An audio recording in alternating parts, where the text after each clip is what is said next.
So, good morning and good afternoon. See that we were on an important module of our rigid body mechanics course. The title of that module is Properties of Surface Areas and Rigid Bodies. So, these properties are essentially required for another important courses, strength of material, fluid mechanics. When you are doing these properties are going to be used thoroughly, right? So what are those properties, such properties? That is understanding of that starts with an understanding of an important definition called centroid, center of mass and center of gravity. So these all three are one and the same for any objects that are near the vicinity of the earth, is what we have looked at in the last class. And by applying Warrington's theorem, we can have a proof that these are same. So where we have taken the moment of individual discretized mass of a rigid body, and that sum is what is equal to the total weight moment about an axis. So since that coordinate axis for our reference purpose, we can rotate that right hand coordinate system, which is used for a rigid body location. You would see that you would be able to derive three scalar equations, moment equations, one respectively with respect to individual axis.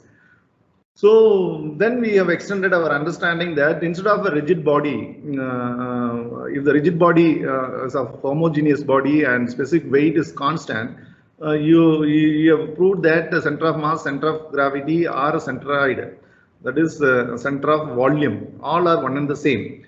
And then we have reduced that three scalar equation to two scalar equation. The moment we look at the rigid body where one dimension is fixed, thickness is fixed, where surface area is spread across the other plane.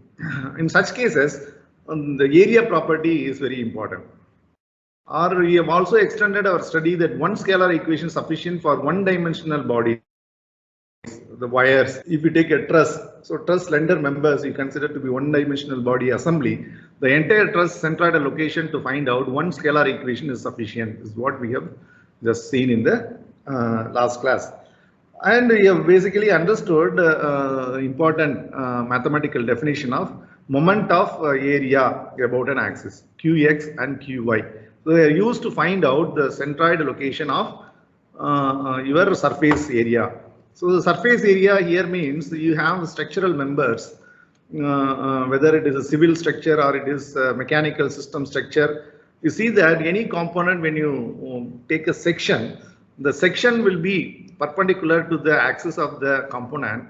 The section can have some particular shape, and that can be of regular shape like rectangle or circle, or hollow section like hollow rectangle or hollow circular section, or it can be a triangular section, or it can happen to be an L section, T section, Z section, I section, and so on.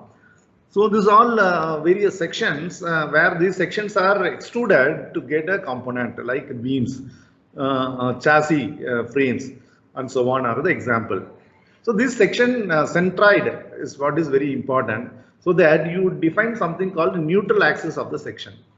So about the neutral axis, if you look at the loading can make the component to bend. So how much is the bending of this component resisting the applied lateral load is dictated by the value of another important property of the section called the second moment of area. So today's class we will just look at first moment of area and then solve a couple of problems, and then we will understand what do you mean by second moment of area.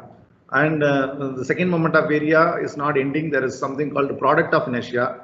So why product of inertia comes into picture? That means is that area property has got defined by only area moment of inertia, or product of inertia also are important. If that is so, when it is to be considered, and so on, all to be understood.